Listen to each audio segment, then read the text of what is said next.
I just did something really bold yesterday. I'm really surprised by myself. Let me tell you a story first.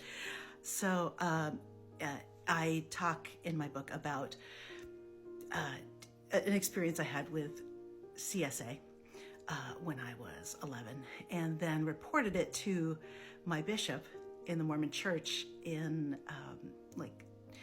2 years later when I was 13. And he said because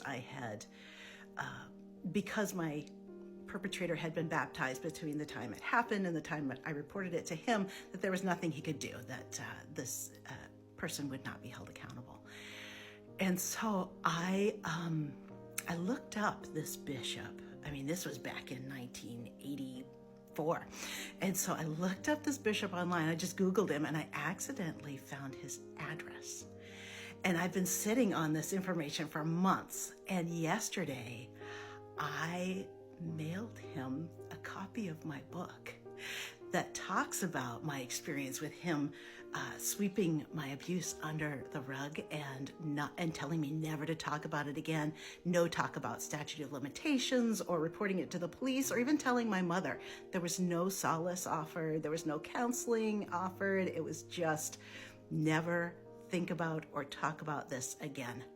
So yesterday I mailed him a copy of my book, and I included in it a letter that said, you had an opportunity to empower a young woman, and instead you silenced her and you made her doubt her value. And I've carried this burden with me my entire life, but I don't even know if you've thought about it. So, and then I said, what would happen if a church leader treated your family this way? And then I said, do better. This behavior needs to be called out, and I'm so thrilled that it's getting the attention that it is in the media and with law enforcement. Like, this needs to have the lid blown off. It's been happening for generations, and it's time.